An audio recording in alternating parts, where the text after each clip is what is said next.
Maserati. This is all mine.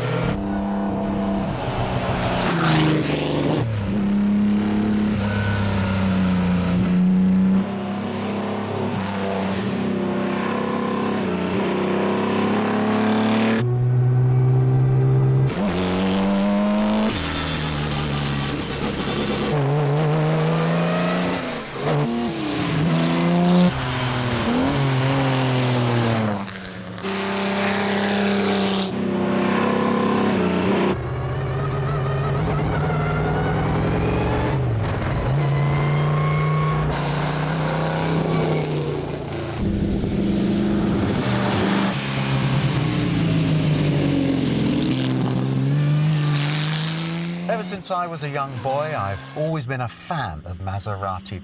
Perhaps it's something to do with that wonderful trident badge on the front of them. Although some might think Maserati is the poor relation of its more illustrious cousin, Ferrari, I've never felt that. They're just different. Both Italian, both exquisitely engineered, but each with its own very distinct character. Over the years, I've been privileged to have driven, even owned, some of the most exciting Maserati Grand Prix and sports cars in the marque's history. And now I want to share some of my favourites with you.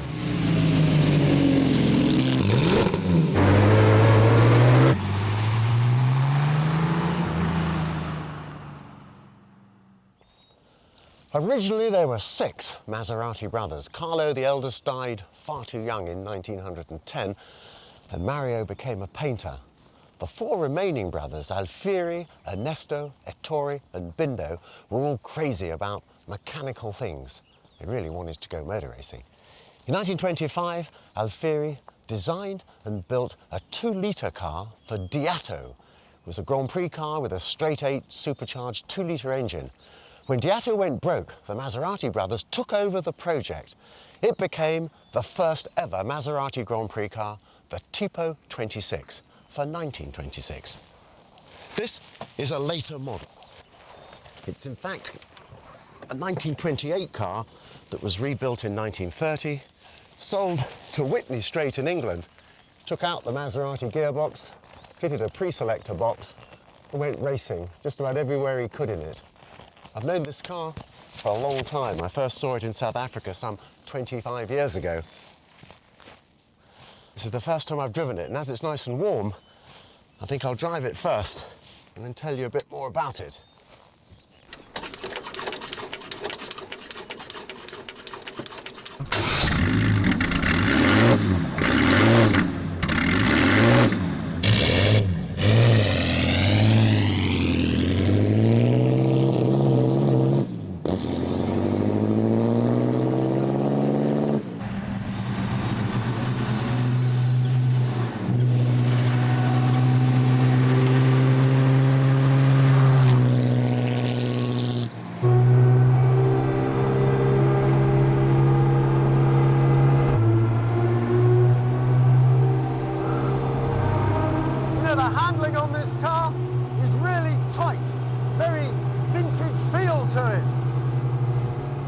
As an Alfa Romeo, but very positive nonetheless.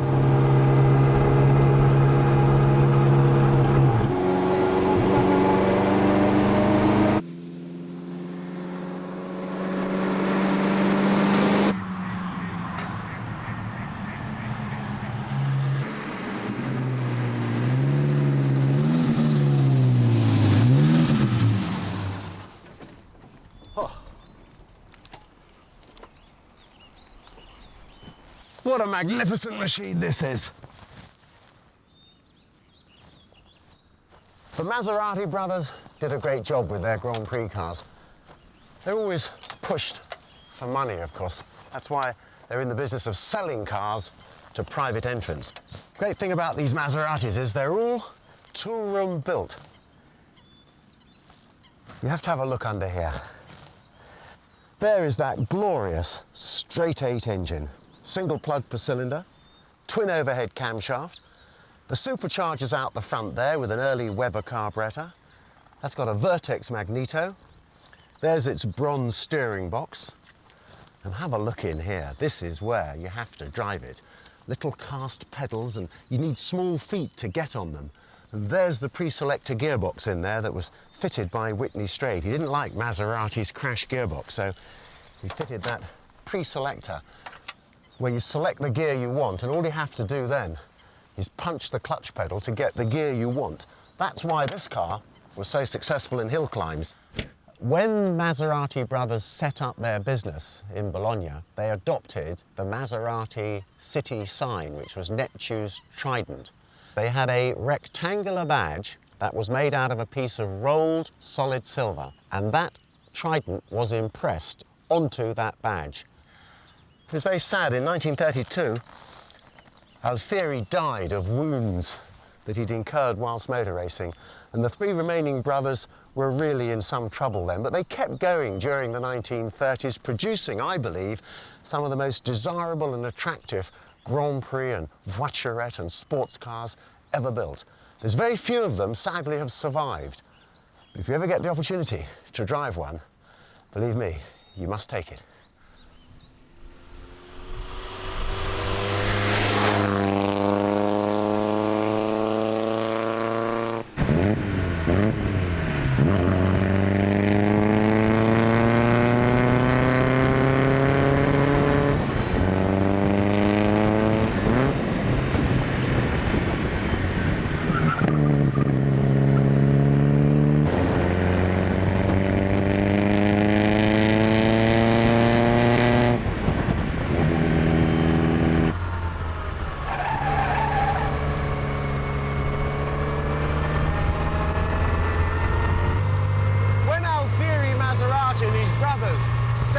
In 1926.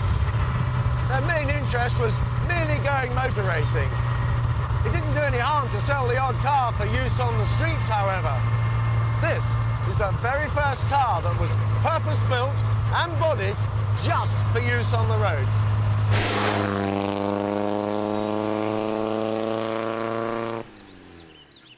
The 4CS came about as a need for little voiturette cars of 1100 cc's and then 1500 cc single-seaters, but sports car racing was a big thing, especially amongst rich amateurs in Italy, things like the Targa and the Mille Miglia. When this car first appeared at the Milan Auto Show in 1932, everybody went crazy. Well, hardly surprising. There's the twin overhead cam four-cylinder engine, 1100 cc's, with its little geared-up supercharger in front. There's the magneto. That's its little racing steering box. This car really was a voiturette disguised as a two-seater. Well, it got sold, this little car, to an Italian who obviously had to have it. Drove it around for a while. Then it passed through a succession of owners until it wound up, would you believe, during World War II in Eritrea. Some British officers found it, together with a Monza and a long chassis Alfa, had an impromptu race or two, and then brought it back to England.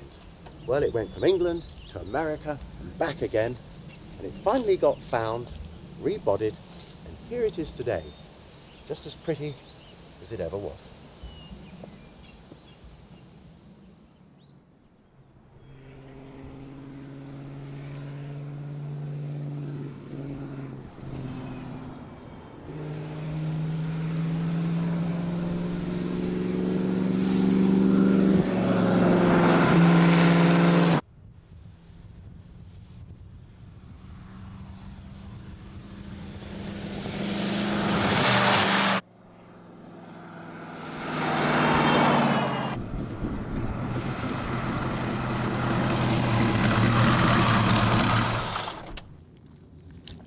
The Maserati brothers were fiercely competitive, but they realised that for the 1932 season, they'd need something special. Not so much because they feared Bugatti, but Alfa Romeo were rumoured to be coming out with an all-new single-seater.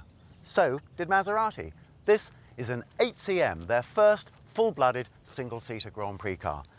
The straight-8 engine is based loosely on the TPO 26 engine, but it's a little bit different. The capacity is 3 litres, and they geared up the smaller blower to produce more puff.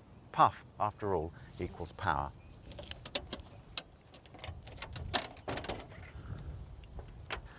Straight-8 engine, twin overhead camshafts, magnesium cast inlet manifold, There's the blower up the front there, the Bosch Magneto, altogether giving 275 horsepower. But this car actually has a rather unique place in history. It's chassis 3011, and the late, great Dennis Jenkinson thought so much of this car that he actually wrote a complete book just about this car, detailing its complete history from when it was new right up to date. Isn't that amazing? It's actually in the Guinness Book of Records as well, this car, you know. It is the racing car in the world that has competed in the most races, been driven by the most drivers in the most different countries at any time, which is quite an accolade when you think about it.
The first Maserati 4CM, Corsa Monoposto, saw the light of day towards the end of 1931.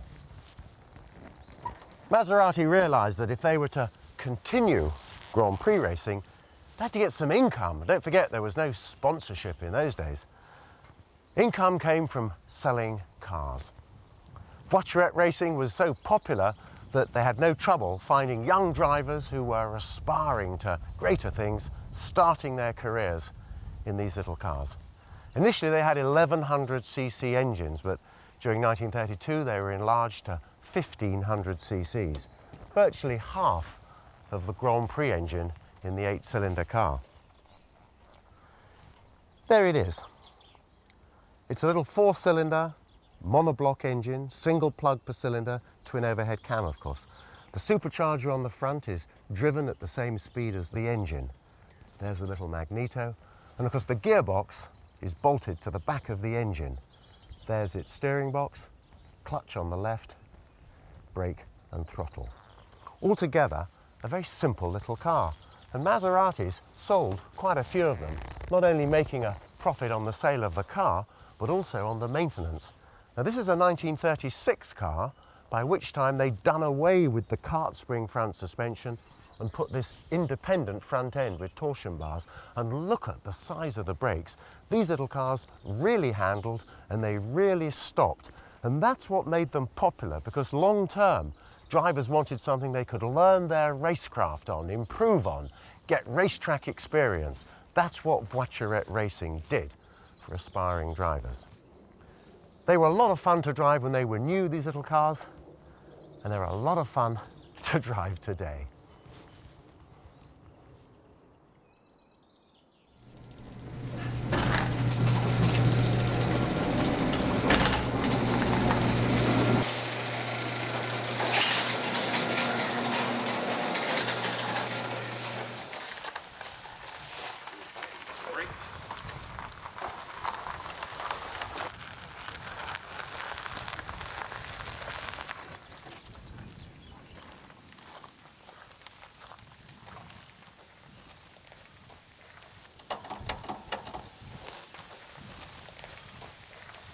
Okay, John, let's brew her up.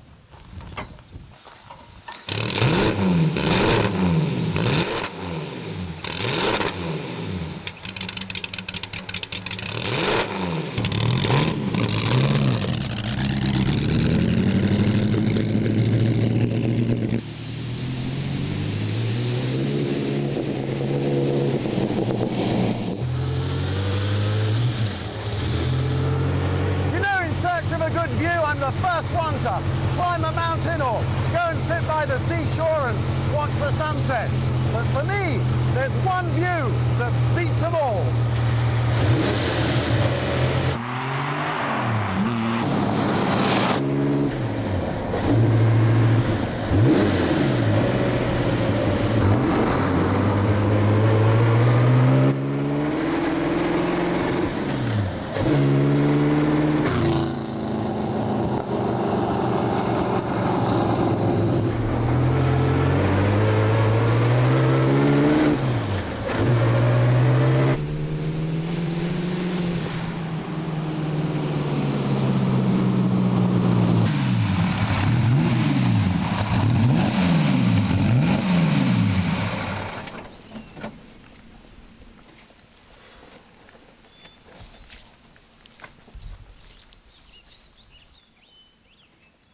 Wow, what a machine.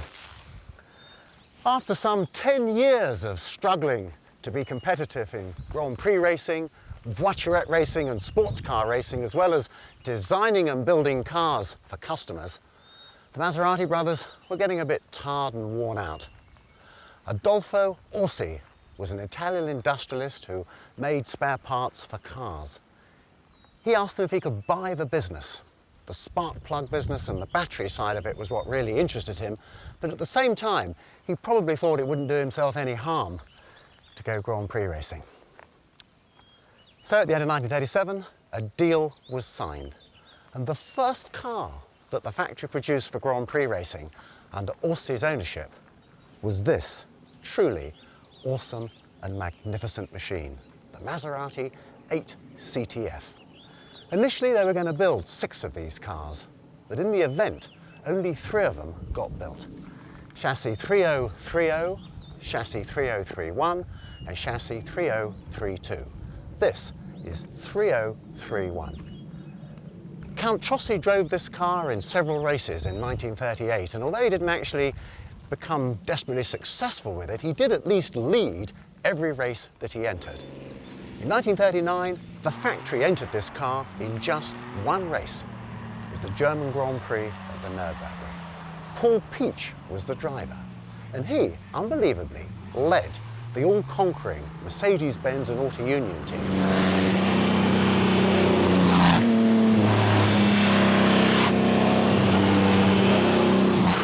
He was in the lead of that race right up until the last lap. And then the old Maserati gremlin unfortunately struck. That gremlin was spark plugs. Maserati spark plugs that failed. So the car had to come into the pits, and Paul Peach ended up coming 3rd. Mercedes-Benz won it. Now in 1939, 3032 was sent to America. The car had been crashed in Europe, rebuilt.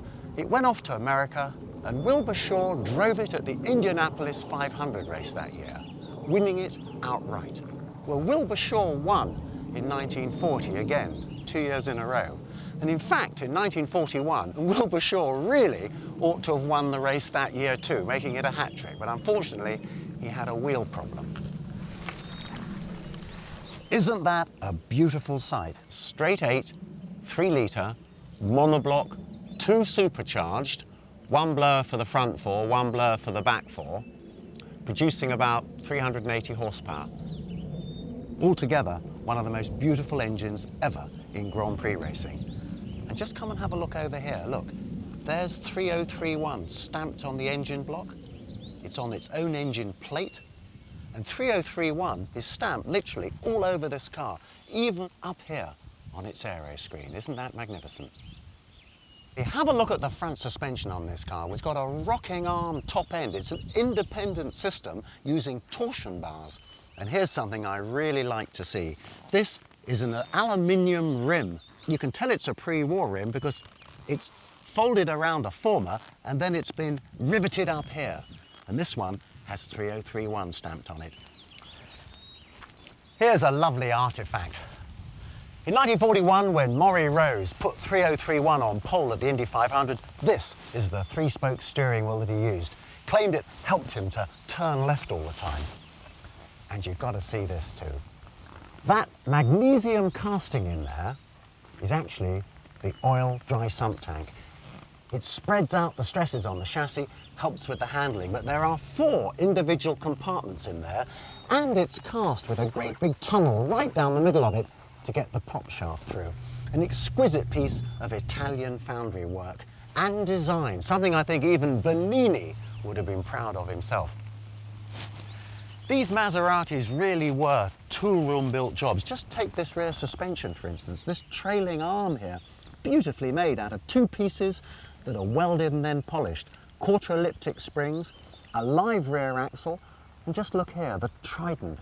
These factory-built cars have Tridents literally everywhere, and this one, of course, has got 3031 on it too. So today, this car has all of its original bits that it had when it left the factory in 1939, including, I might add, the bodywork, which has also got 3031 stamped on it. So what we're looking at is perhaps one of the most exquisitely restored vintage Grand Prix cars in the world. And the man who did all this work, I have to tell you, is such a dedicated enthusiast that they strove to lose nothing of the originality on this car whatsoever. And to drive it today, of course, exactly as it was in 1939, is a real privilege for anybody.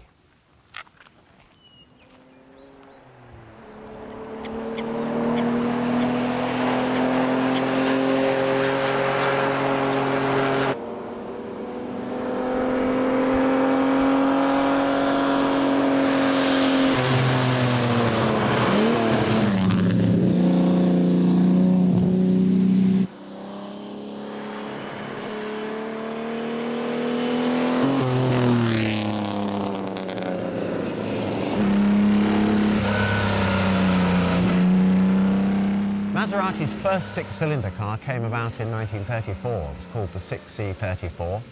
They then produced the 6CM Voiturette engine, 1936-37, and that twin overhead camshaft unit was the basis for their post-war A6 series of cars.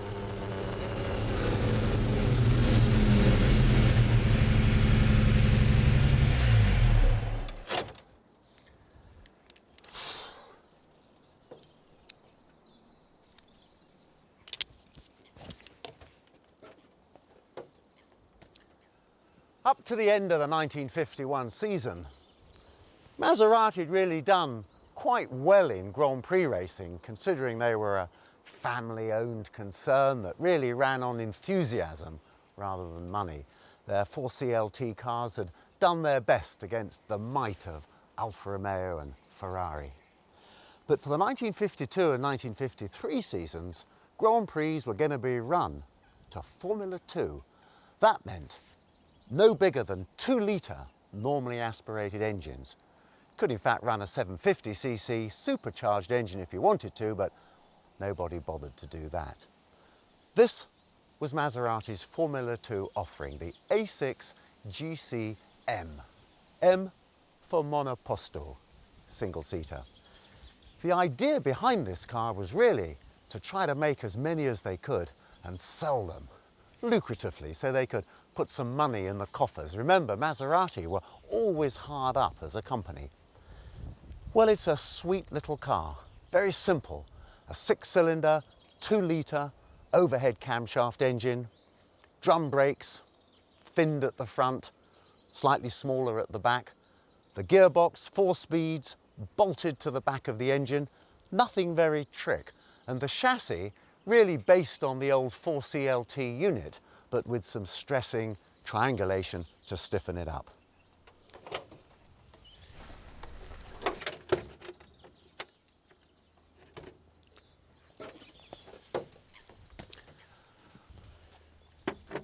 There's its overhead camshafts, 3 twin-choke Weber carburetors, and of course, it's got this twin-plug ignition system, giving about 180 horsepower, about the same as a good Cooper Bristol. Well, I've driven both the cars, Cooper Bristol and this Maserati, and I have to tell you, I prefer the Maserati. Apart from the fact it's red and it's Italian, it's a really sweet handling little car. I think a very good beginner's car for front-engined, single-seater racing. And it looks so good in the sunshine too. the A6GCM, normally aspirated six-cylinder engines, well, that 2-litre capacity engine became the basis for an engine that could be opened up to 2.5 litres. And then came the pièce de résistance, which was the 250F. That 250F car was without doubt one of the finest balanced Grand Prix cars of all time. You could do anything in a 250F, and all the great drivers of the day did. None more so than Moss and Fangio, and what they could do with a 250F when it was set up well is truly awesome.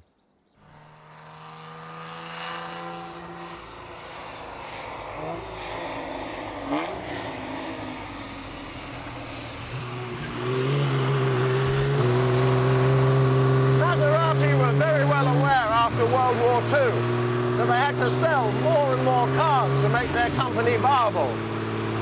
This is an A6GCS, which in the mid-1950s was at the forefront of their sports car sales.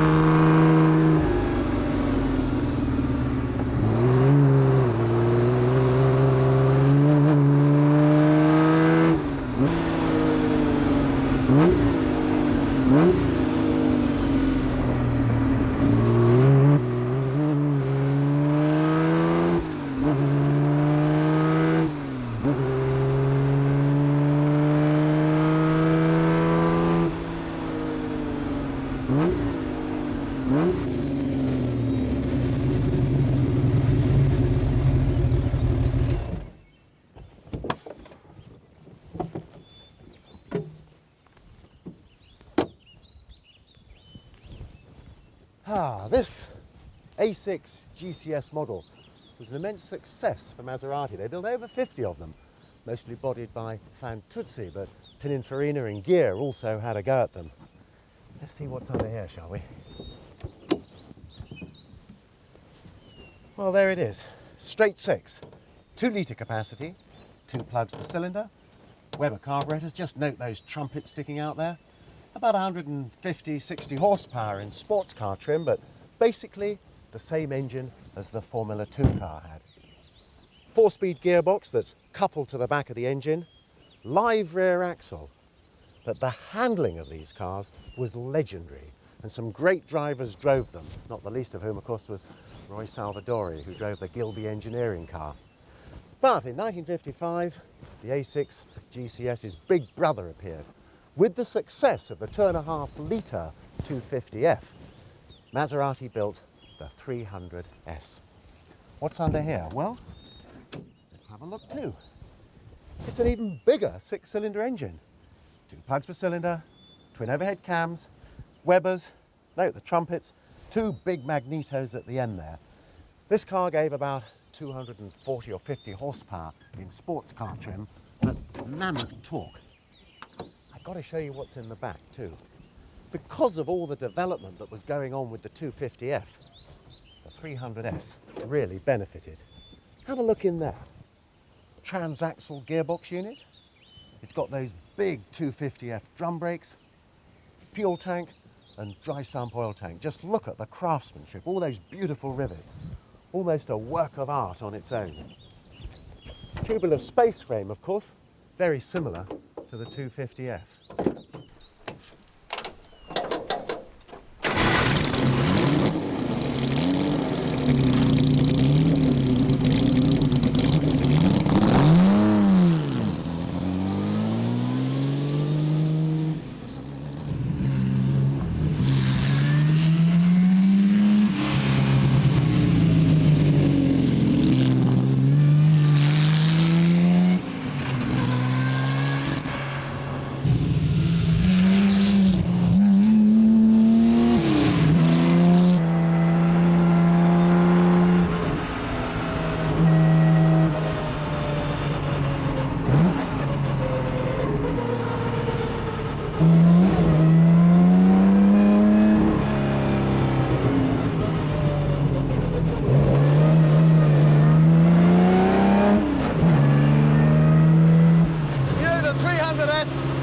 Must be the most controllable car I think I've ever driven.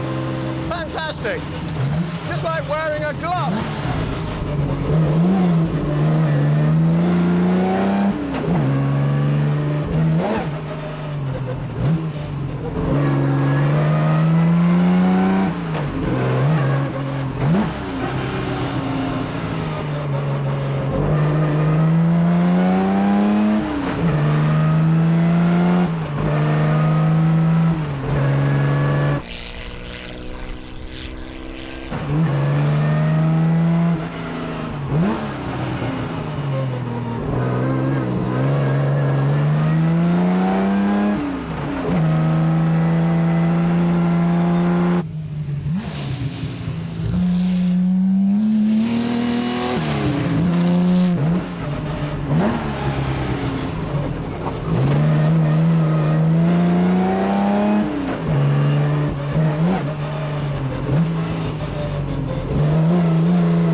The first race for one of these 300Ss was in March of 1955.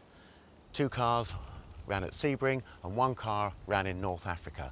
They were very popular from the word go. They handled beautifully. The engine had that wonderful torque that makes driving them easy. They started life with 4-speed gearboxes, and this is the last 300S ever built.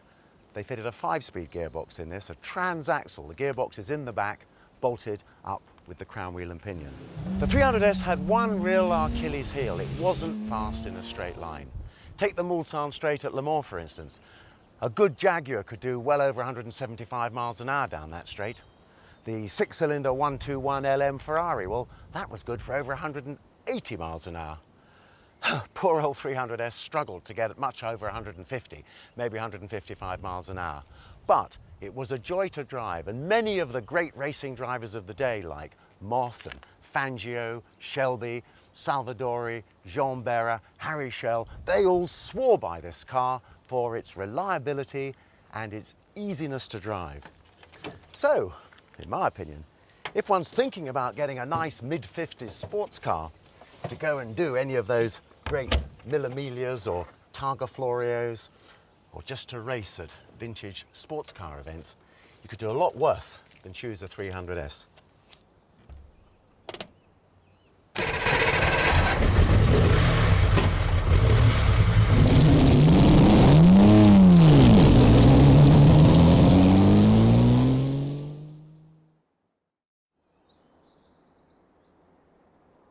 Grand Prix racing got really exciting in the mid-1950s when Mercedes-Benz packed up at the end of 1955. Their 2 fantastic drivers, Fangio and Moss, both needed jobs for the 1956 season. Fangio went to Ferrari, Moss went to Maserati. Well, Fangio won the World Championship that year. Moss came second. For 1957, however, Moss decided to drive for the all-British Vanwall team. And Fangio, he went to Maserati. Now that was considered at the time a bit of a strange decision. But Fangio, of course, knew something that no one else knew at that time. Maserati had produced 3 of these cars, the factory lightweights, and he felt that armed with one of these cars, he could do the business. Well, let's find out, shall we? Just what a good car it was.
Maserati's 250F was without doubt one of the finest Grand Prix cars of all time. It started life with a 4-speed de Dion back axle, which is why the car handles so beautifully. But this wonderful 2.5-litre twin overhead camshaft engine, which produced something like 220-30 horsepower initially. But by the time the 250F engine had finished with its development in 1957, everything just comes to hand beautifully, and you've got more power than road holding, and yet because the road holding is so exquisite, you can drive that car balanced. The car is a total delight.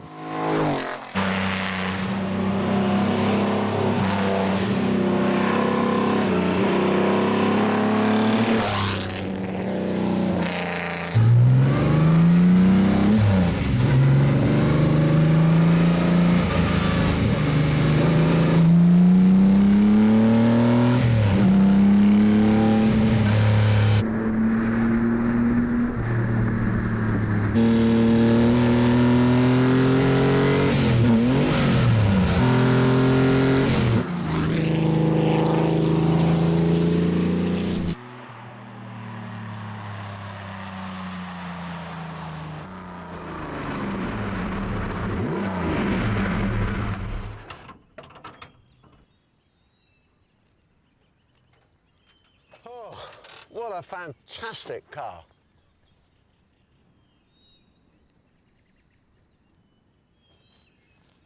Fangio certainly knew a thing or two when he decided to drive for Maserati in 1957. These lightweight cars are about as well handling as any front-engine Grand Prix car could ever be. Lightweight tubular chassis, 5-speed transaxle, and of course the secret, as with all cars, the engine. Maserati have been developing that 6-cylinder unit of theirs for some 4 to 5 years. And by the time it got to this specification, they were running on alcohol-based dope in those days. It was developing about 270 horsepower. Twin overhead camshaft, 2 plugs per cylinder, triple 2-choke Weber carburetors, the normal setup.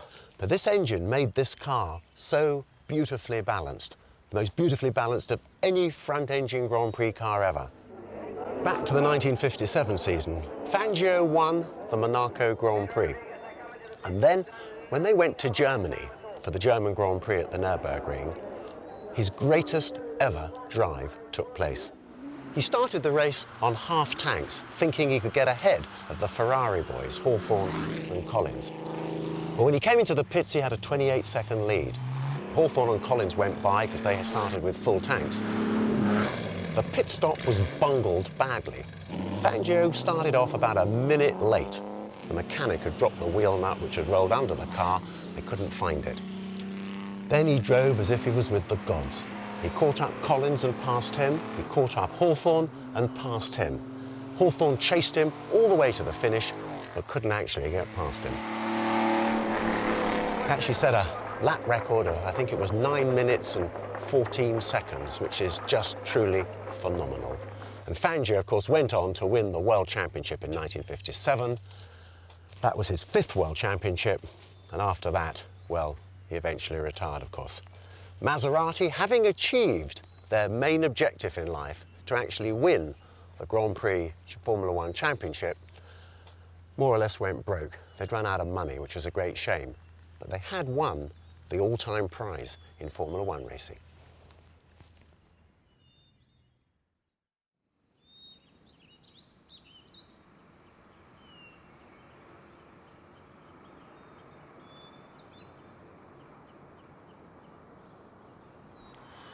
And now for something that's definitely different.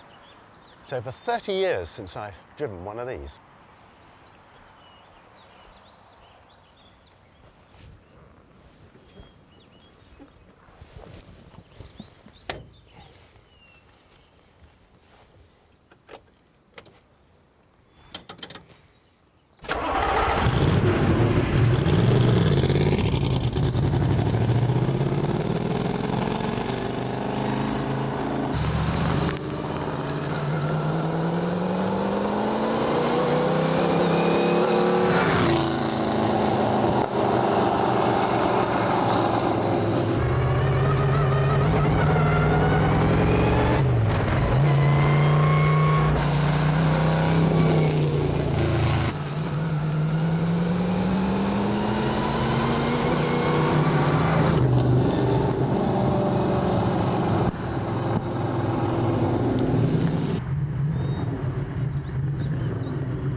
You would think that in 1957 the tiny Maserati factory in Modena had enough on their plate just trying to win the World Formula One Championship with their lightweight 250Fs and Fangio as their #1 driver. Not so. They also wanted to win the World Sports Car Championship.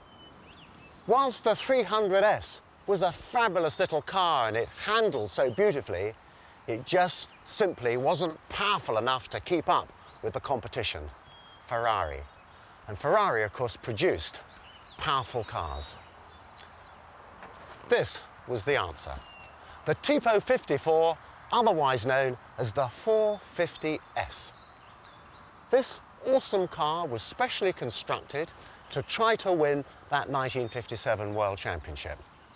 They kicked off very well with this car. It went to Sebring for the 12-hour race, and Fangio and Berra drove one to victory.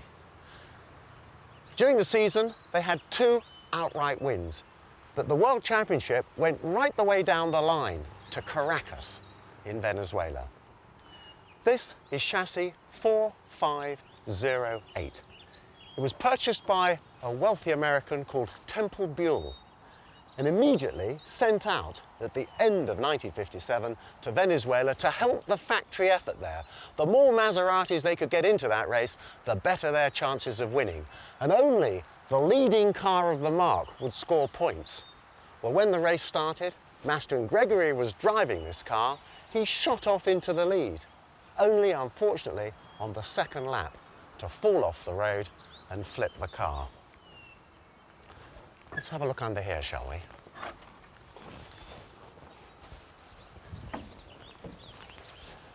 This truly awesome engine is basically a couple of 250S cylinder heads that were specially developed for fitting onto a common crankcase. 4.5 litres initially. These are 45 IDM Weber carburetors, twin choke. You had about 430 horsepower in one of these cars when they started. There's one magneto for one set of plugs and a coil and distributor drive for the other set of plugs. Altogether, a spectacular combination, and just look how that engine fills up the hole. It was a tubular space frame, and in the back they had to design and develop a special gearbox for this car. It was a different gearbox to the 250F and the 300S. Let's have a look at that as well.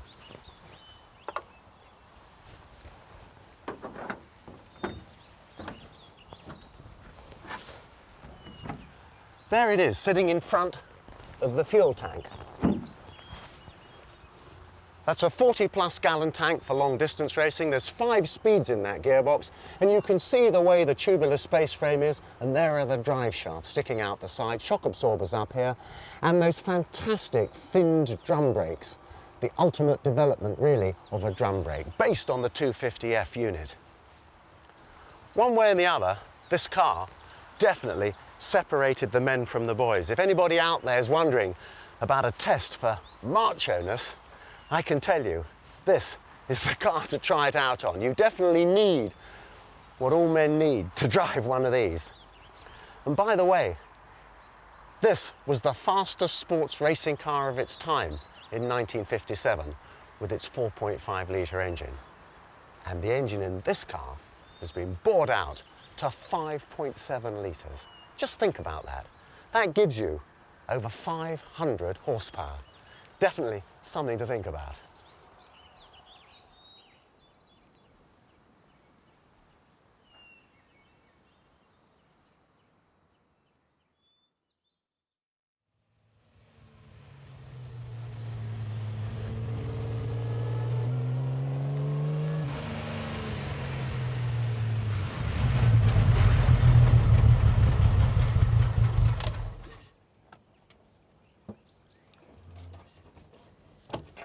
Although Maserati had gone broke in 1957 with the strains of winning their Formula One World Championship, there was still a demand for sports cars for quality racing all over the world.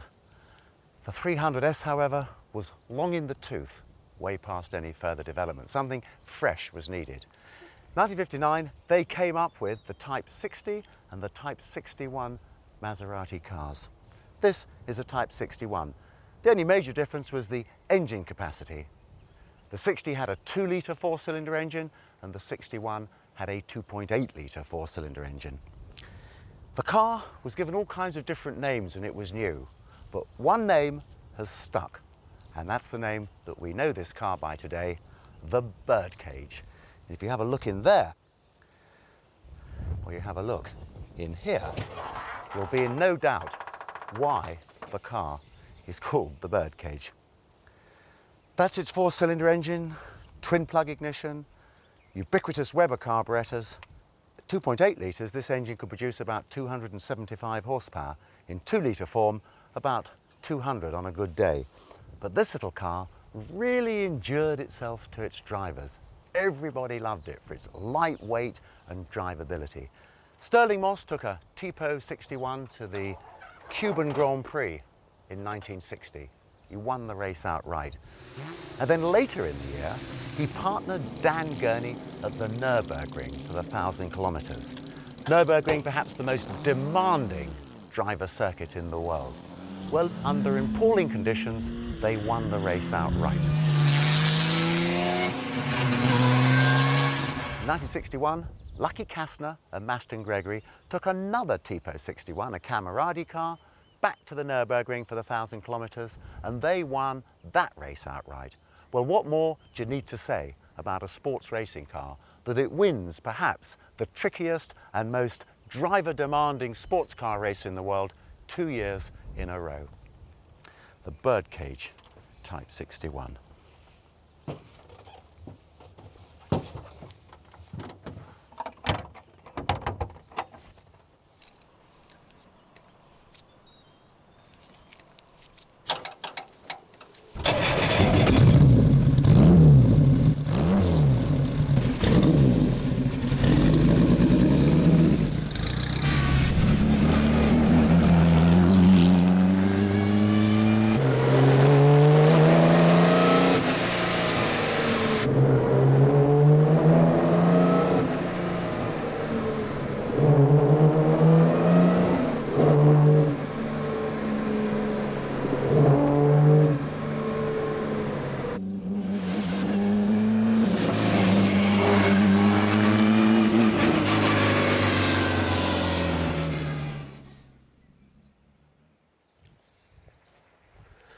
You know, the Maserati factory themselves were in the Grand Prix business for some 32 years, from 1926 to 1957. And all the time, from their very first offering, the TPO 26, to the 1957 250F lightweight, the cars were always beautifully designed, totally functional, and when you consider that they used to operate on the tiniest of budgets, most of their competitors had far more money than they did, they have left behind them one of the great legacies in motor racing for all time. To me, the word Maserati is onomatopoeic, a word whose sound suggests its meaning. Maserati, beautiful design, speed, and functionality.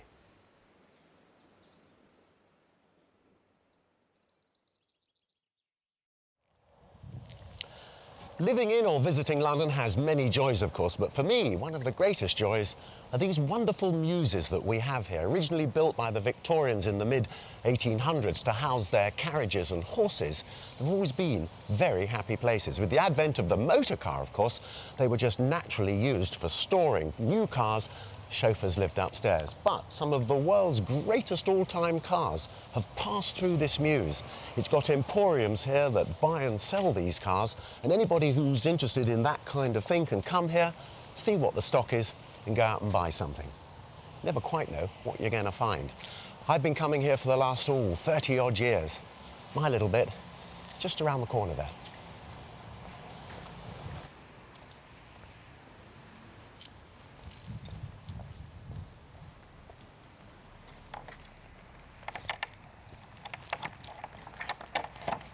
You know, this may not look like much, this place, but I tell you what, it's steeped in history. Believe it or not, I built half a dozen Le Mans cars here in the 1970s.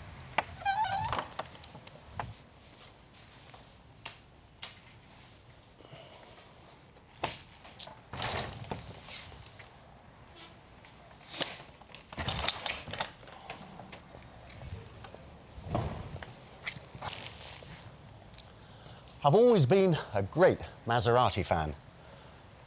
This Mistral Spider first saw the light of day in 1963 at the Turin Motor Show. This is a later version with a 3.7-litre engine, but it's based on the 300S, that engine, and the 250F, of course. It's a wonderful driving car, much maligned at the time, I'm afraid, but today, 40 years after it was first shown to the public, it's still a beautiful and desirable car. And of course, the latest offering from Maserati. This has got a 4-cam V8 engine, state-of-the-art fuel injection, 4 valves per cylinder, basically derived from that original 450S engine, if that's the heritage that one looks for. There's 40 years between these two cars, but they are both highly desirable. And the thing I love about Maserati is that they're always wanting to sell product to the public that's bang up to date.